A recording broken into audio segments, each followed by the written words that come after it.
I'll tell you what today's topic is going to be, because as usual people ask me, and somebody asked me just a couple of minutes before I came in here, to talk about self-hate. So tonight's talk will be upon self-hate. So if you want to go out to the door quickly, please go so now, because it's going to be on self-hate. I didn't mean that. People are already getting up to go. It's okay. And it's not only just self-hate, but actually how to overcome self-hate and have freedom from self-hate. But it's a nice topic for a talk, as all these suggestions are, because this is one of the problems which people have in the world. Either what they call direct self-hate or indirect self-hate. The type of self-hate which you can recognize and know, but also the subtle one. Many people will know what happens when you have really great self-hate, and you have all the psychological and social problems which happens when you have self-hate. That people go and get lost in taking drugs or alcohol, they run away, they escape, they become monks. No, they don't. That's not self-hate. That is actually the overcoming of self-hate. But it's interesting that people come to me as a monk, you know, the counselling, the free counselling, because monks don't charge. And a lot of time it's like self-hate. And because of that self-hate, they don't allow themselves to be at peace and have happiness. And in a deeper sense, they don't allow themselves to get into deep meditation, to bliss out, and even to get enlightenment. In fact, you can call self-hate one of the great obstacles at all levels of people's search and progress towards happiness. And so we're going to investigate today what self-hate is. And if you think you haven't got self-hate, you have. A little bit anyway. And I'm going to point that out to you. One of the little stories, because Prezi saw, he was the president, said there's many new faces here before. I love it when he says that, because I can tell all my old stories again. But even though you've heard this story before, it's a great tale, because it actually shows what self-hate really is, and in a way which many people don't realize when they first hear the story. You know the old story, the 7 monks in a cave? Those of you who haven't heard this story before, 7 monks meditating in a cave a long time ago, and they're meditating on love, the opposite of self-hate. And it's like the Buddhist idea of love. May all beings be happy and well. The door of my heart is open to all beings, no matter who you are, no matter what you do. I love the whole world and all its beings. No enemies, just everyone gets just included in selfless, unconditional, universal, cosmic love. So we'll get an idea of what these monks were doing. And in this cave, they had a group of bandits, robbers, evil men, found that cave in the middle of the jungle, and straight away they thought that would be a wonderful headquarters, a hideout from us. We can stay in that cave, and we can go out into the towns and villages and cities. We can rob, we can plunder, and then we can come back and hide in here. No one will ever catch us. It was so secluded. But they realized that they had to kill every one of those 7 monks, because if one monk was allowed to live, sooner or later they'll tell the authorities on where that cave was in the jungle. So they wouldn't be able to use it as a hideout anymore. So they wanted to kill every of those monks. Now it happened, like it's very common in monasteries, especially in modern times. The head monk, or in case it's the nun's monastery, the head nun, is a very good talker. And don't ask me how, but it did happen that the head monk of those 7 managed to talk those robbers into letting everyone go except one. One would have to be sacrificed as a warning to all the rest to keep quiet. Now, that head monk, that's the best he could do. He had to choose one of those monks to die so everyone else could go free. Now, those of you who have heard this story before, who know the answer, be quiet. Please don't give it away. Now, who was chosen to die? There was the head monk himself. He was the first monk. Number 2 was his best friend.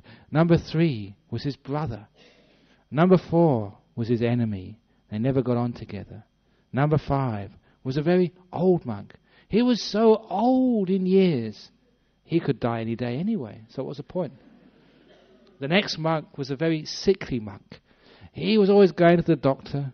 He was always getting checkups for this and checkups for that, because he was so sickly that he was about to die too.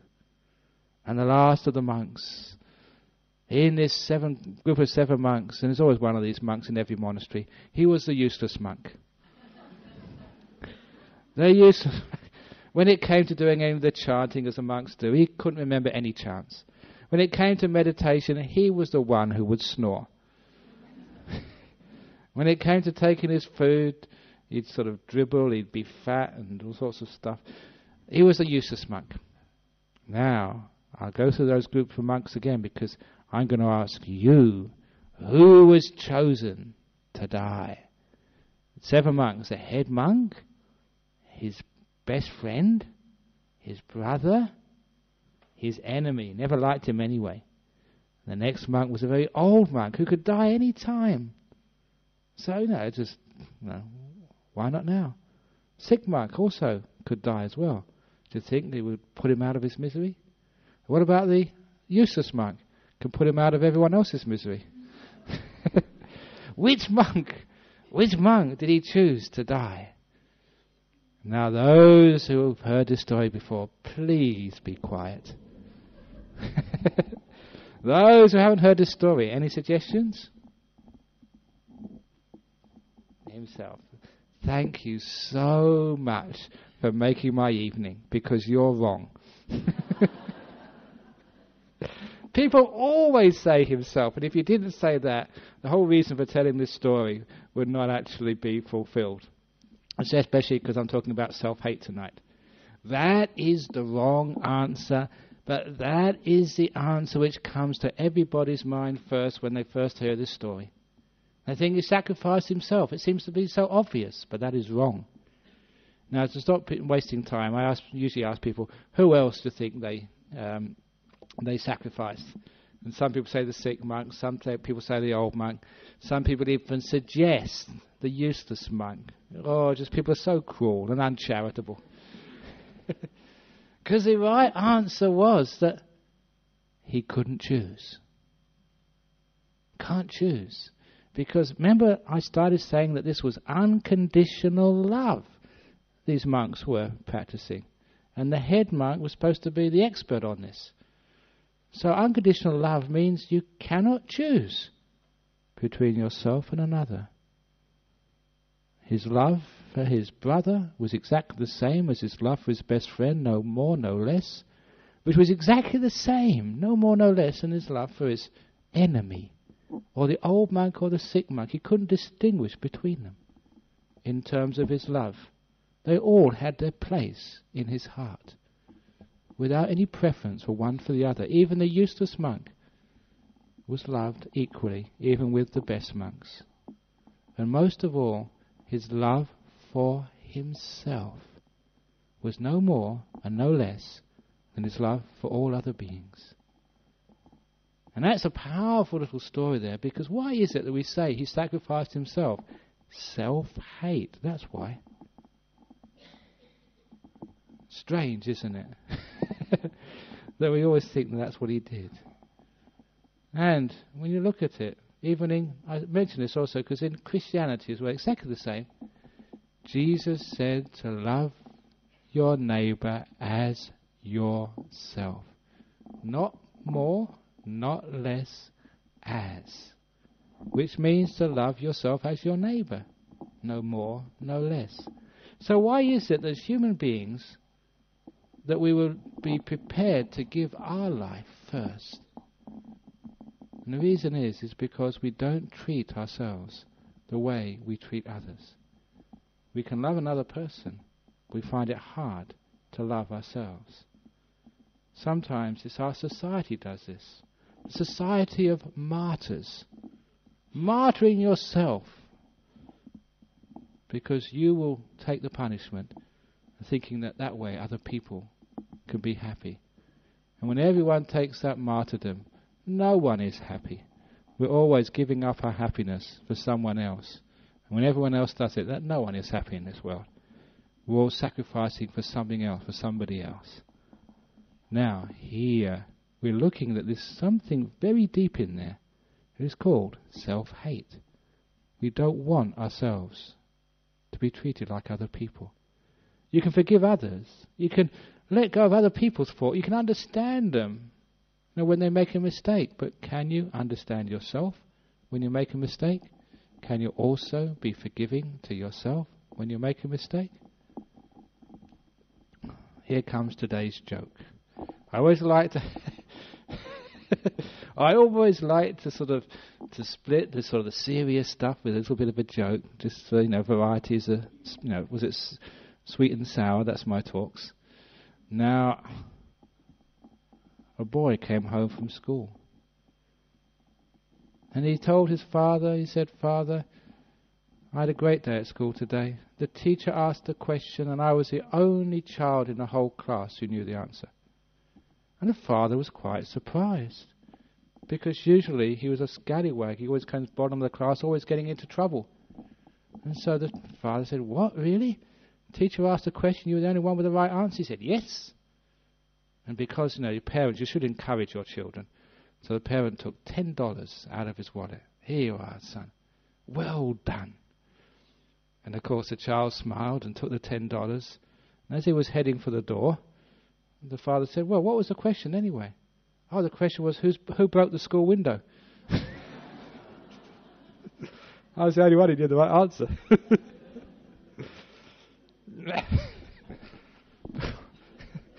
We all make mistakes, but the wise people make use of their mistakes to their financial advantage. So why are we always down upon ourselves and hate ourselves when we make mistakes? Why can't we forgive ourselves, is the point. And it's because we've got this terrible thing called self-hate. Now, where that actually comes from, I've seen that. It comes from our conditioning in our life.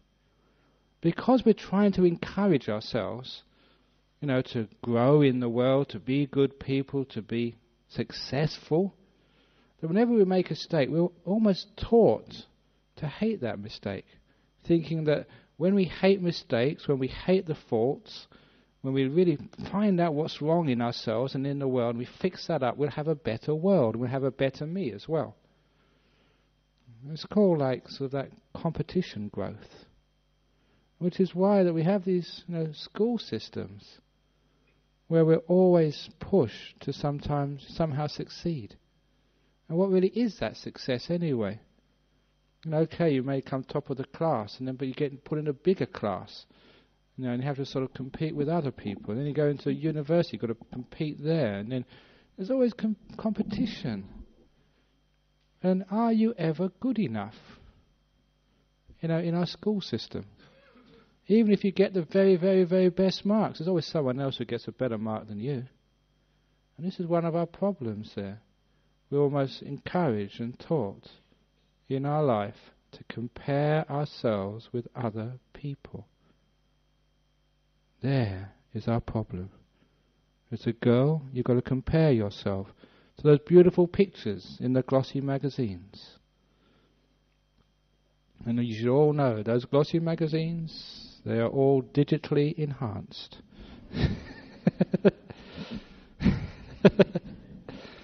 I'm sure that one of these days someone's going to get a photo of me and digitally enhance it and put hair on it and goodness knows what else. But it's not true.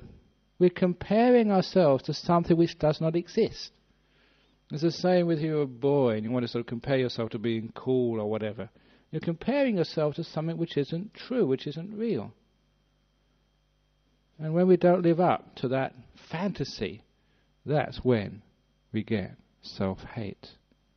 And it's unfortunate that some of our parents, they want the best will in the world, they want to encourage you, they want to make you do well in the world, but when they sort of push you so hard, it gets into this, I can never be good enough. I can never actually live up to the people who loves me. The people who love me, I can never live up to them. And then after a while, these little seeds of self-hate get implanted in us more and more and more and more.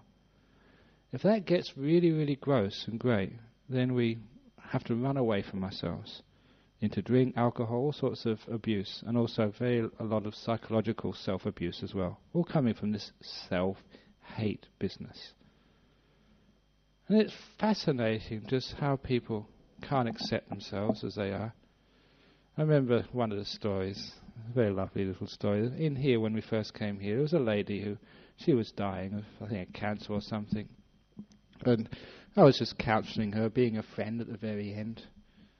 And one day, it was actually in our little office over here, I asked her, okay, you've only got a few weeks to live. What's the worst thing you've ever done in your life? I asked her that. What's the worst thing you've ever done in your life? And I said, I promise I won't tell anybody. And I've broken that promise so many times. I'm sure she doesn't mind. I've told hundreds, thousands of people this. Because I think it's very cute. And she was maybe about a 60-year-old lady. So what's the worst thing you've ever done? And she looked sort of very shifty for a little while. Her eyes went left and right. But then she decided, no, she's got to tell somebody. And if you can't tell a monk, you can't trust a monk. Actually, you shouldn't trust a monk. No, the monk's got the heart in the right place. She said that once in her life, she kissed somebody else's husband. She said, she just kissed somebody else's husband. She had her own husband, she kissed somebody else's husband. And I said, look, madam, if that's the worst thing you've ever done in your life, that's pretty good. What's the worst thing you've done in your life? Well, that's not that bad, is it? Okay, then they would just kissed another woman's husband. That's not such a bad thing. But it's amazing that once she said that, and once it was out, she saw it as not being such a big thing. But when it was inside of her, she was so afraid to tell anybody, out of fear, what that little fault became huge. And it was marvellous release for her to tell someone else and realise, oh, it's not such a bad fault. She wasn't perfect, sure, but it's not that bad. It's only a small thing. You didn't sleep with him. You didn't sort of have an adulterous affair or anything. You just kissed him once, that's all. No big deal.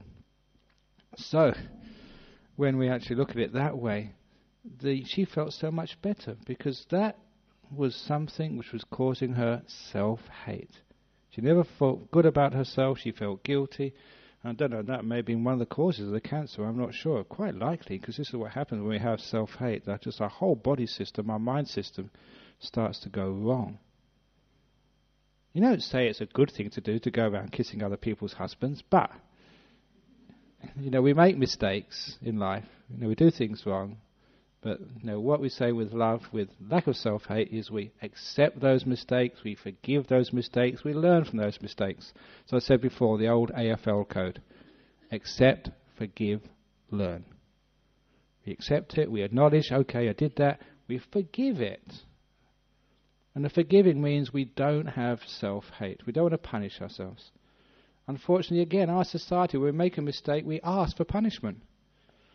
Strange thing in the life, we can't forgive ourselves. We think, it's almost brainwashed into us, if you make a mistake, you have to be punished. If no one else punishes you, you want to punish yourself. Because it's called guilt. What guilt means is, when you're found guilty, a judge has to somehow wrap this gavel on the wooden bench and then pronounce your sentence, your punishment. And we make this guilt and punishment go together so much that when we have self-hate, we've made a mistake, we want to punish ourselves. And that self-hate is our punishment. If no one else will punish us, we want to punish ourselves. Just like that lady, she kissed another man's husband and she sought for some sort of punishment. Instead of just absolution, forgiveness, relief. Just acknowledge it, forgive it and learn from it. So you don't do it again. Find out why you did that, what the purpose was. And just how it was a silly thing to do. And then let it go. It's gone, finished. Otherwise, we get into this like self-hate business. So we've got comparison with others, trying to be the best or trying to at least be somebody. And we've got sort of making mistakes. So those are all the causes for like self-hate. And you see what this happens with a person. When it happens, it's just meaning we can never be at peace with ourselves. Because we've built up this idea of this being inside of us who's not good enough, who makes mistakes, who needs punishment. And that's one of the reasons why we can never come to know ourselves truly. We're always running away from someone we're afraid of. Someone we think does not match up. Someone who thinks, deserves some punishment. We are on the run from, some idea of a law. Now, after we stop all this self-hate business with loving kindness, when we can actually see what it really is, we see just how stupid it is. No one wants you to be unhappy, so why do you cause unhappiness for yourself? All this competition business which we have, trying to be the best. Isn't it wonderful to be in a society where everybody is valued, everybody has their place? I was taught that by our monks in Thailand, especially people like Ajahn, who would always compare human beings to trees in a forest. Because as monks we used to live in the jungles, in the forest, and we got most of our teachings actually from looking at nature. And you look at nature, and every animal, every being, insect, tree, bush in that jungle was necessary. These days we call it for the ecosystem. If you take one of those little animals out of that ecosystem, the whole thing gets out of balance and the whole forest suffers as a result. Each one of you are part of the ecosystem of humanity. And if you take just one of you out of that ecosystem, the whole world suffers. You are essential. Isn't that lovely to understand? Each one of you is absolutely necessary. That's why when people come to my monastery, I say, I'm so happy to see you. Because if they never came, we wouldn't eat. That's why I'm happy to see you. No, it's only a joke, I'm very happy to see you if you don't bring any food. Each one of you is necessary. When you look at things that way, you can actually see each one has their place in the world. Even the crooks in this world are out there to especially the burglars. They're so compassionate because they teach you to let go of your attachments. No, I don't know if I'm pushing the envelope a bit too much there, but when a person is sick people are just wonderful gifts to this world because they teach other people about compassion. So everyone has their place in this world. Everyone is necessary. Now I'm saying that because otherwise we think, I'm really hopeless, I'm useless, what's my place in this world? I've never done anything for anybody else. No, it's not true that way. There's one person I heard about, he was like a person like this, who valued everybody, who saw the good in everybody, who was not had this fault-finding mind, would always see the faults in people. Until somebody said, okay, what about Adolf Hitler? Can you see anything good in him? Without any hesitation, he replied, Adolf Hitler, yes, he was a leader in his field. He would even see the good part about anybody. Now what we're actually saying here is that concept which we have in Buddhism, it's Mahayana Buddhism, but I think this is a great part even for Theravada Buddhism. Everybody's got Buddha nature. Everybody's got a seed of goodness and purity, absolute purity inside of them. And if we actually start to notice that inside of us, the Buddha nature, whatever you think a Buddha is, some perfect, virtuous, peaceful, ultimate compassionate, your ideal of the ultimate human existence, the full potential of you, to see that as a little seed inside of you, a Buddha nature inside of you. And if you can actually see that inside of you, how can there ever be any self-hate anymore? You see that inside, almost like a central part of you, is this thing which we call a Buddha nature. A beautiful, perfect, compassionate, kind little being. Sometimes it gets lost inside of you because we don't pay attention to the moment. We just run away from that. And because we run away from that, we go into finding fault with people and finding fault with ourselves. We go in comparing. My goodness, all this comparison business, which again creates a lot of self-hate. How on earth can you compare yourself with other people? One of the great teachings of the Buddha was what he called conceit. And what conceit means in Buddhism, it doesn't mean I'm better than you. That's only a third of conceit. Conceit means I am better, I'm the same, I'm worse. All judging, all comparing is called conceit in Buddhism. Fascinating, because really all that I'm worse than somebody else is just an inverted form of conceit. Do you judge yourselves against other people? I don't judge myself against the other monks. Who's the best monk in a monastery? We don't have competitions at the end of every year. Give them an examination, or like have a meditation competition. Who can sit the stillest the longest? We don't have like a meditation Olympics where we see who can actually rise into the air the highest, and like the Olympic Games high jumps. That's not what we do. That's never what we would never do. We don't sort of, at the end of, I'm not quite sure, I hope you don't do this, sort of, at the end of the talk, have a few people with the back with these numbers, 8 talk, 9 talk, compare that, when Ajahn Visuddhi gives a talk, 9, or Sister Wayama, we don't have like a hit parade of monks and nuns, who's the best nun. We don't compare. Hopefully you don't anyway, because each one, that gives a different talk, a different aspect, and that's wonderful. We don't see who's the best monk. That's why we don't have that comparison in our monastic orders. That's why we don't have like a head honcho. Okay, I'm the abbot, that just means that you have to do all the work. Basically, that's what it means. That's why we call that the rest days in the monastery. Sometimes we have a rest day. And a rest day means when all the rest don't have to do anything, when I have to keep on working just the same. That's why I call it a rest day. I always have to work. But we don't actually compare. Because if you compare, you're asking for self-hate. If I compare myself to someone else, it's just the nature of things. We always compare, usually unfavorably. Because we see our faults and we see other people. You can't see the other people's faults sometimes. Our faults are most, because they're closer to us, and that's what we see first of all. When we compare, we're never good enough. If I went on that path, I'm a monk, my talks are never good enough. They can't be good enough. I know they're not good enough. If they were really good enough, if I really gave good talks, every one of you would have been enlightened years ago. How long have you been coming here? Honestly, I must be a terrible teacher. So if I think like that, I get into all self-hate. I'm really hopeless, I'm really terrible. But of course we don't really think like that at all. So there's no judging. It's an important part of learning about letting go. We don't compare ourselves or judge with other people. How on earth can we judge? How can I judge even a monk sitting next to me? I can't compare myself with him. Because just completely different characters, different backgrounds, come from different places. How can you compare like an orange and an apple?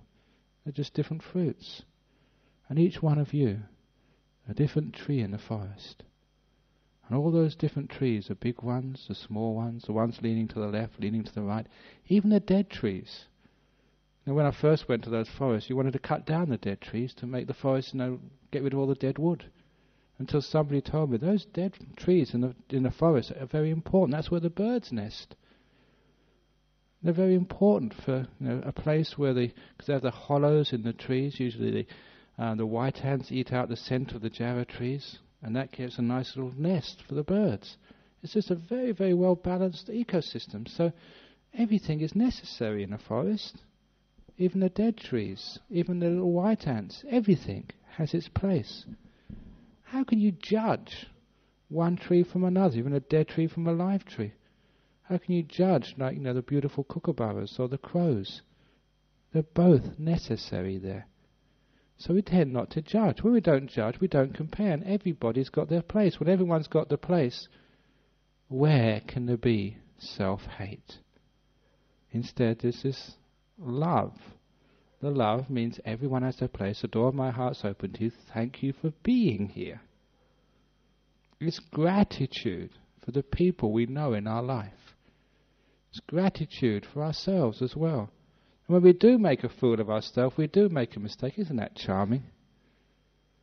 When I was a young monk, I tried so hard to learn Thai. But my gift of languages is not so good. I can sometimes speak Thai, And for many of you, you think, oh, Ajahn Brahm, he can speak so good Thai, because you can't understand it either. I remember giving a talk in Thai, a few years ago, and some Thai people came and said, oh, is he talking in Pali? I said, no, it's not Pali, I was talking in Thai.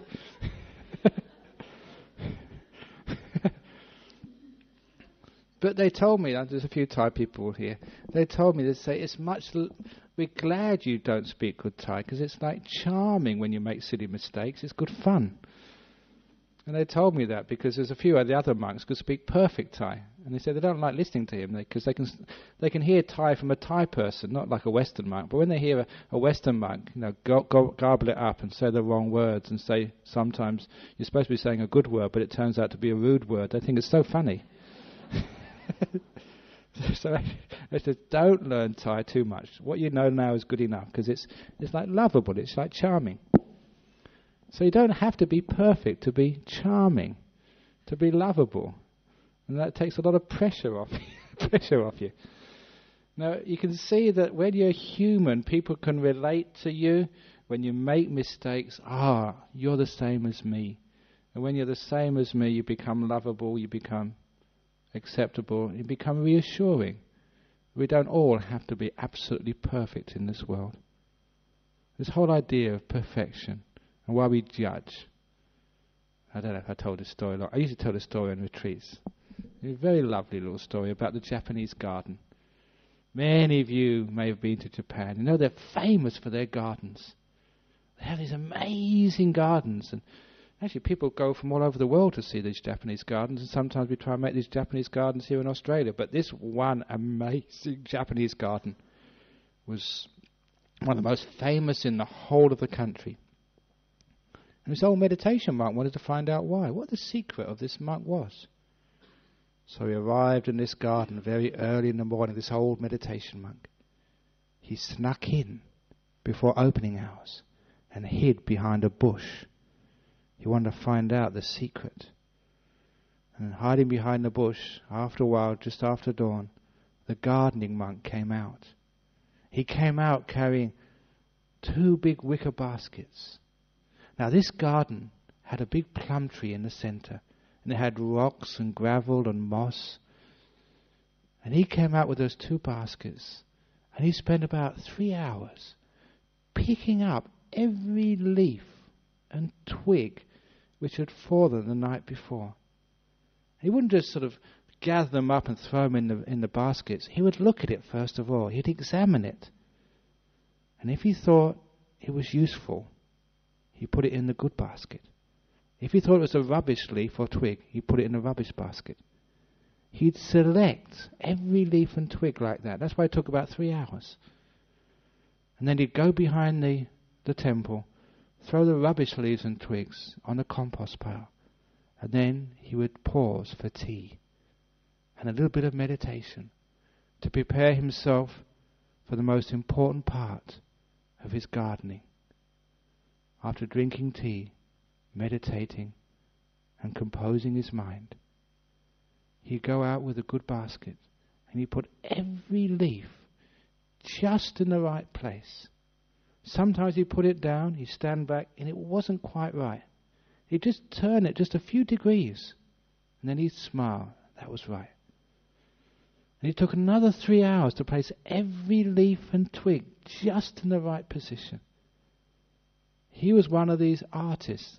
I can't do things like that. I haven't got like the artistic flair. I just bung them anywhere.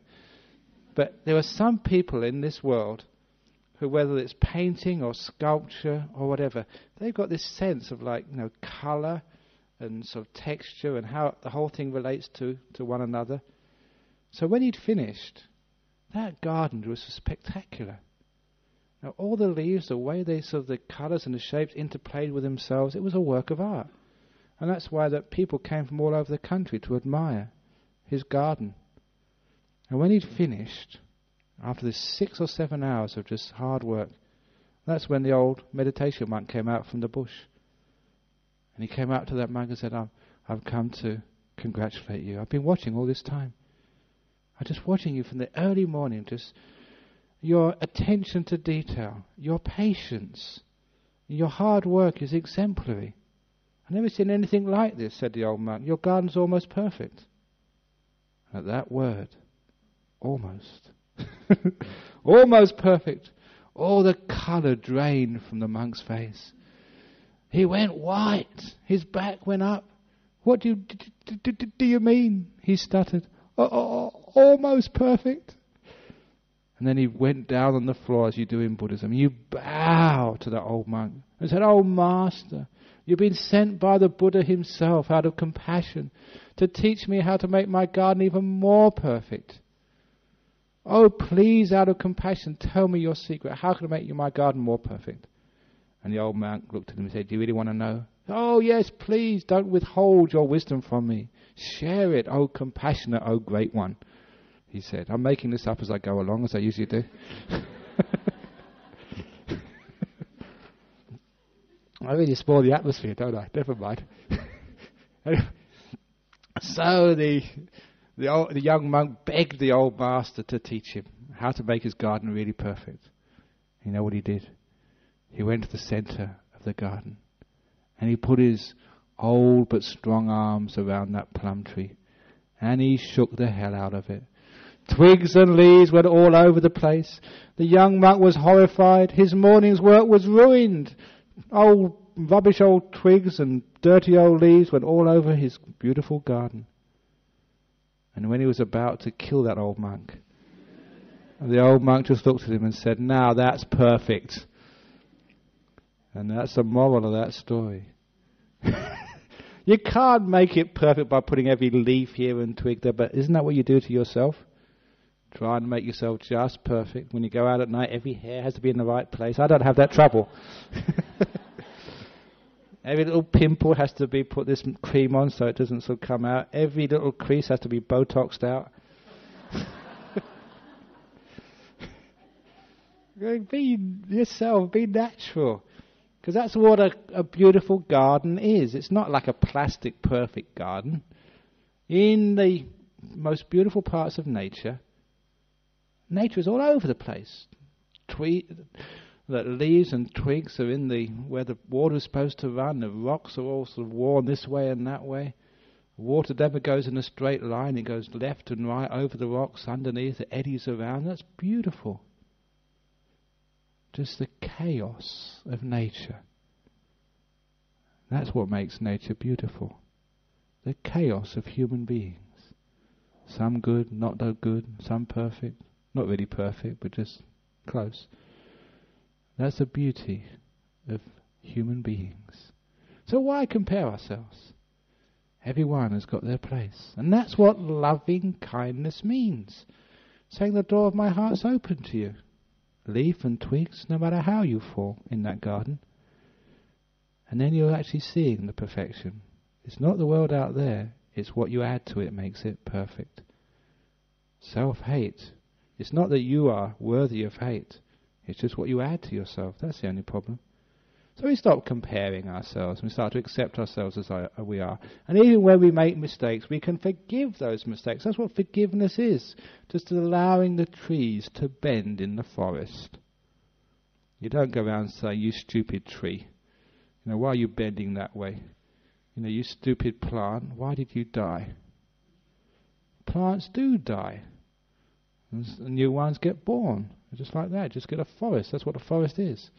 And the ones which are dead are wonderful. They're the places where the birds nest.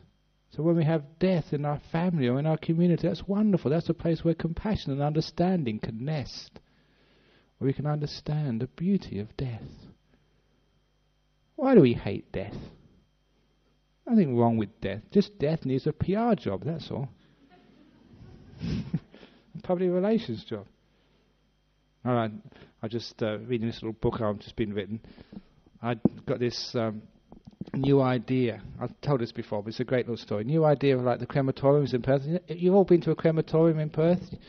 You know that the old ones, the one at Karakata, you press the button and the coffin goes down.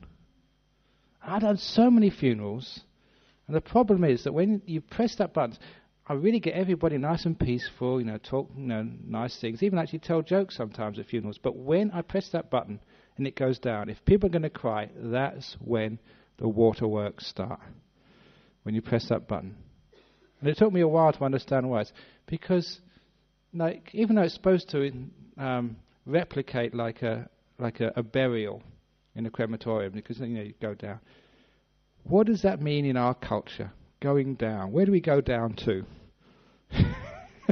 You've got it, hell. Isn't it a terrible sort of symbol there? You're going down. So many years ago, I had this idea. You've got it. You press the button and you go up. And imagine that happening. You go up and you get all these like clouds of like dry ice. And you get all this heavenly music, something really inspiring and uplifting. And you go up through, like, once the ice is there, through some trap door in the ceiling. They can take it to wherever they're going to burn it afterwards. So imagine that, like heavenly music, and going up, and there's your Uncle George going up. That's wonderful.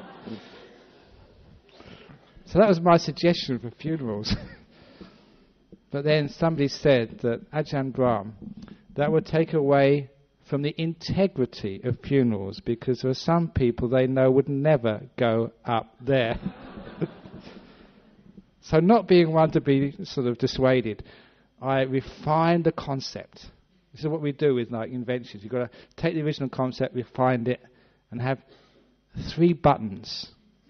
1 for going up, 1 for going down, and 1 for going sideways.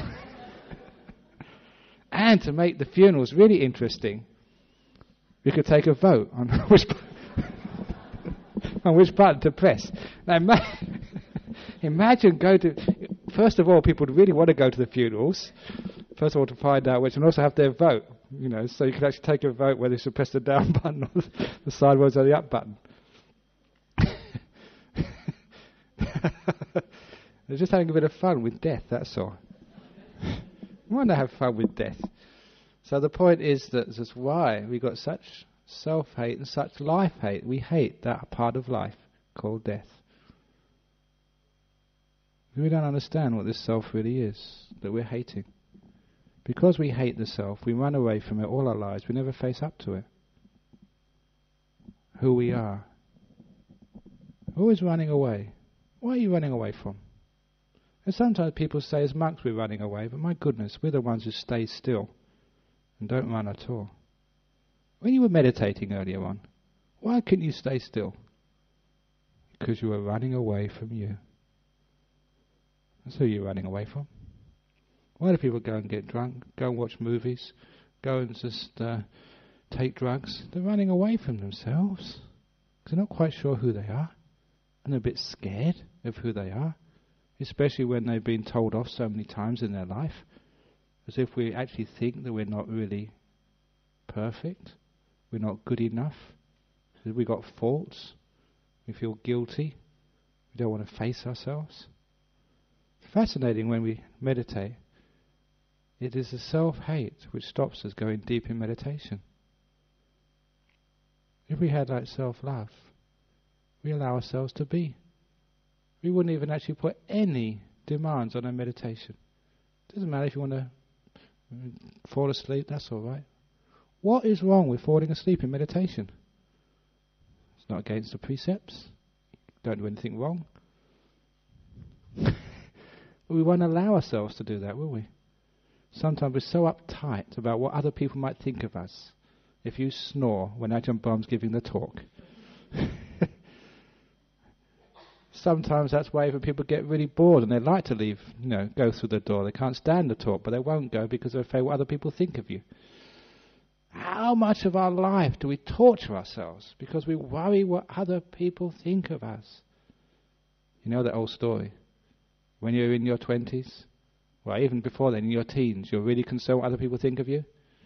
That's where you have to dress up as girls, where you have to get some nice patter as blokes. When you're in your teens, early 20s, you're very concerned what other people think of you.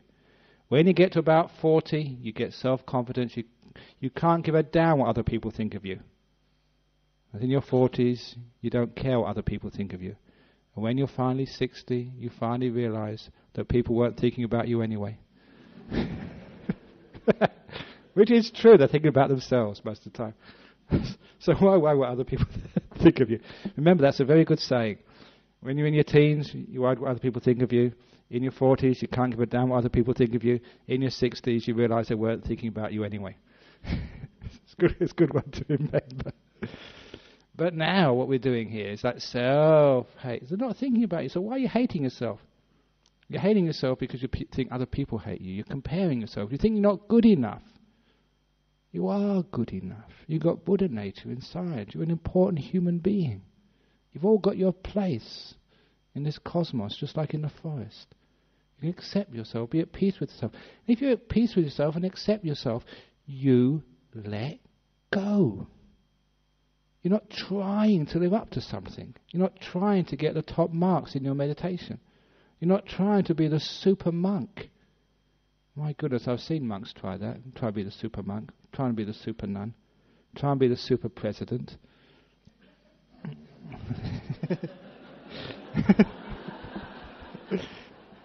Nah, he's a very good president. And what's that called? That's called stress. Are you trying to be the super wife? The super mum? The super husband?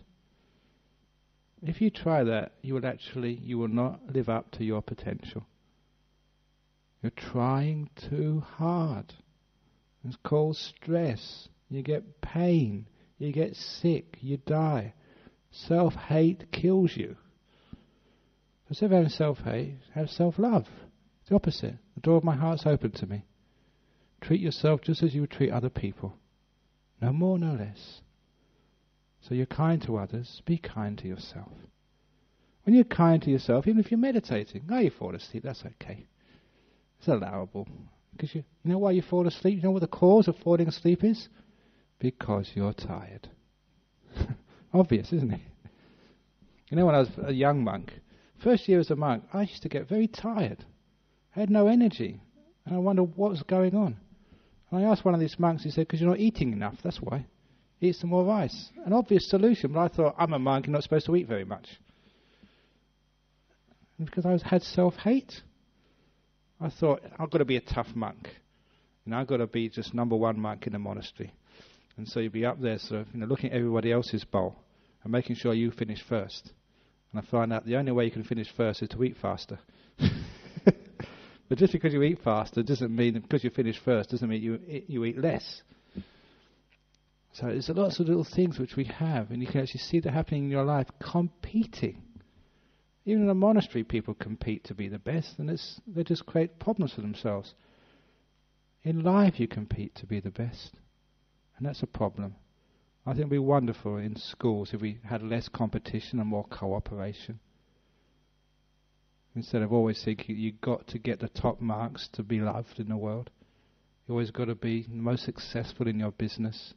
You've got to be a millionaire before you've made it in the world. My goodness, if money and possessions counted, I would be a complete and utter failure. All my life, what have I got to show for it? Just a dirty old robe, beat up old bowl, my possessions in life I've accumulated. But of course, that's not what you actually accumulate in life. Happiness is much more important. Contentment, peace. So if you want to get anything in life, isn't that more important for you? So when we have self-hate, comparison and guilt, we can see what's going on there. And when you meditate, this is where you really test out how much you love yourself. To allow yourself to fall asleep. If the mind wants to go off somewhere, allow it to go off. Don't hate yourself, because if you're tired, there's a cause and reason for that. You've been working hard. You've been struggling to do so much. That's why you're tired. Allow yourself to be tired. If your mind goes wandering off, it must have some cause to it. Allow it. Let it be, to love yourself as you are. Even to love your mind as it is. Whatever happens, okay, go for it, mind. I care enough for you. You can do whatever you want. Now, a strange thing happens when you do that. I've done that many times, and that's the most peaceful, quiet, beautiful meditations. That's when the mind stops wandering. That's when the mind stops being sleepy. It brightens up and gets so peaceful and so wonderful. You're letting go. That's a trick of meditation. And you're feeling at peace with yourself. When you're feeling at peace with yourself, you're liking yourself as you are, there's no reason to be naughty anymore. There's no reason for monks to break their rules. Why would you break like the 5 precepts, killing another being? Because you don't love yourself, you don't love others. Stealing, committing adultery, lying, taking alcohol and drugs, it's all escaping, that's all. If you really loved yourself, you'd be a virtuous person. If you accepted yourself as you are, you wouldn't go around being mean to others. It's because we hate ourselves, we take it out on others. That's why we get mean. I think Mr. Bush must really hate himself. Just this facade. Because how? If you love yourself, you're at peace with yourself, you're at peace with the whole world. You can't harm other people. Why? You're accepting yourself, you accept others. So, you find that when you do have that acceptance, instead of self-hate, peace, kindness, fulfillment actually comes. But each level of our meditation, you get different types of self-hate. And this one particular story, it was amazing. There was one nun in our monastery many years ago, staying for a short while, and she started getting into a deep meditation. You know, you've heard me talk about these deep meditations, read it in the book on jhanas. It's got nimitta coming up and about to get into jhanas. You know, these deep bliss states in meditation, powerful, beautiful, wonderful states, more bliss than you've ever had in your whole experience. But she couldn't go any deeper. And when she came to talk to me in her interview time, she said something which I always remember, and I thought, oh, why do people have that problem? She said that I knew I could go into that full jhana, but I thought I don't deserve so much happiness. That's why I couldn't go in. It's a fascinating problem that. There was something, a barrier to almost like enlightenment. Enlightenment is the ultimate happiness. Now, huge amounts of happiness, more than you can ever think you can exist in the world. That's what enlightenment is. And she thought, I don't deserve so much happiness. That's self-hate. It's conditioned into us. We need to actually to overcome that. You deserve to be happy.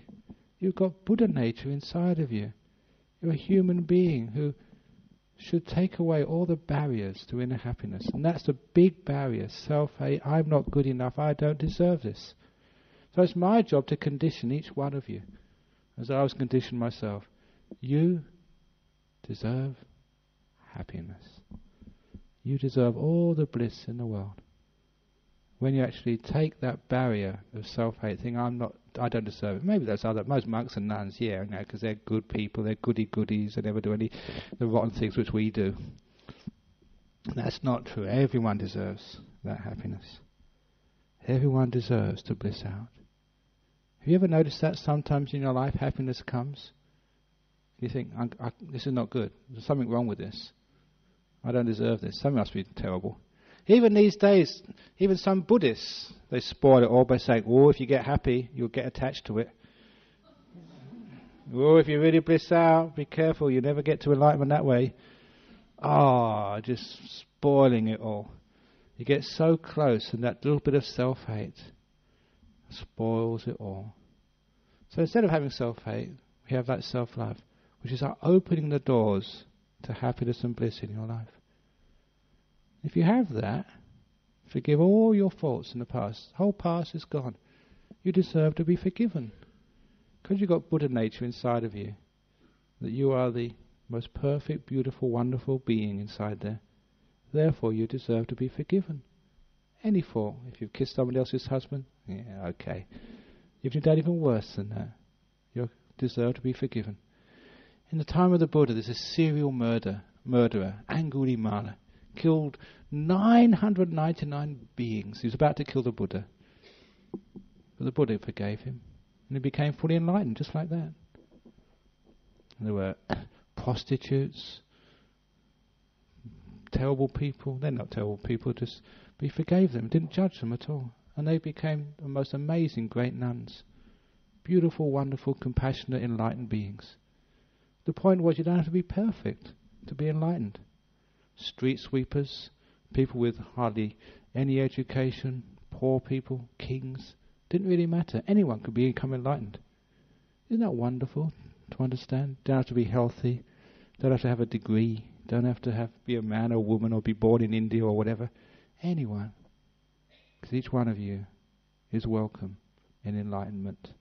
The doors of enlightenment are open for you as well. Actually, they say that some people you can't be enlightened. If you killed your mum or killed your dad. Has anyone here killed a mum or dad? No?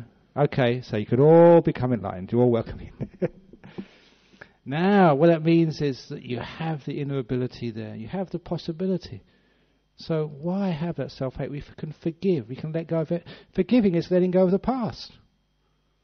Why don't we do that? Why is something happened in the past, we did this, or someone else did that to us. And it goes on and on, just like kids. Mummy, Johnny hit me. Yeah, but no, Sarah hit me first. Now because he called me a camel. Because that's why he called me a dog. It goes on and on like that, doesn't it? And that's actually our life. They're supposed to be like 2 or 3 year olds. But now we're 20-year-olds or 40-year-olds, 60-year-olds keep on going on like that. No, they blew up my twin towers. They...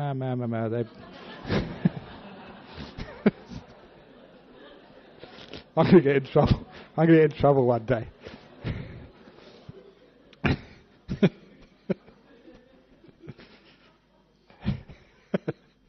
But I think I'm in trouble now. But you've got to be very careful about just the way that we hate other people and when we hate ourselves. Let go of the past, for goodness sake, to free yourself for the present moment. When you free yourself for the present moment, you're free to laugh, you're free to be happy, your self-hatred is gone. You can meditate, you can let go of the past completely. What you've got to think about if you let go of the past and forgive the past? What you've got to fear for the future? When you can say to yourself, the door of my heart's open to me all the time. When you know that the garden is perfect, as it is. You're perfect as you are. Stop trying to make yourself something different. How many times we want to make ourselves something different? You're sick and you want to make yourself well. Allow yourself to be sick. Sickness, the door of my heart's open to me. Usually you get better then. Oh, I'm old. Old age, the door of my heart's open to me. Oh, you're fat. Fat, the door of my heart's open to you. So it's the attitude is a problem. I think people die not because they're fat, because they hate being fat, or because they're tense, or because they're just too screwed up inside of themselves. And so that's the reason why I put on weight as a monk, because I don't worry enough. But anyway, so self-hate actually stops you in each of one of these points getting happiness. So if you don't allow yourself to become happy, if you don't allow yourself to enjoy the moment, you don't allow yourself to be as you are, don't allow life to be as it is in this moment. Sometimes we have to work, yeah, sure. But why isn't it we can never stop? We can never stop, allow ourselves to be, allow life to be, enjoy ourselves. Stop being so judgmental, so critical. Yeah, sort of monks are evil. Yeah, gays are evil. Yeah, heterosexuals are evil. Yeah, this is evil, that's evil, everything is evil. It's because we think we're evil, that's why. It's amazing, when you don't judge yourself, you don't judge others. That's what it says actually in the Christian Bible. Judge not, lest ye be judged. If you judge others, it doesn't mean that God is judging you. I worked that one out a long time ago before I was a Buddhist even. Judge not lest ye be judged meant if you judge others, you judge yourself. Ye be judged by you. So stop judging yourself. Just a last little story. I remember one of the German monks told me this story because they had this booklet from Germany. It hasn't been published in English. It should be, because it had these stories of kids who remember these out-of-body experiences. And this one fascinating tale was this young kid who was some accident or some disease, only about 8 or 9 or something. He died in the hospital, came back to life again afterwards, and he told his story of actually floating out of his body and going along these, on this countryside somewhere, coming to this shed. And in this shed was some sort of angel of death. And just checking out all the people who had just died. And so he went into this shed, and what's your name? He said, you're not supposed to be down here. You're not supposed to be dead. But before we send you back, you can stay here and watch what happens.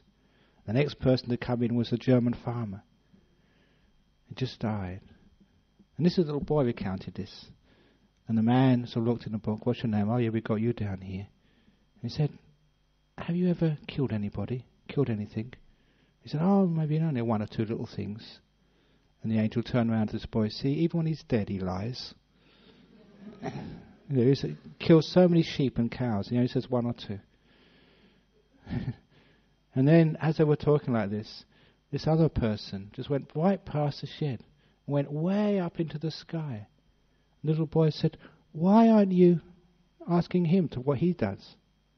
And the angel turned around. This is the most beautiful part of this story. He said, see that man going up there to heaven? He never judged anyone in his whole life. Therefore, we're not going to judge him.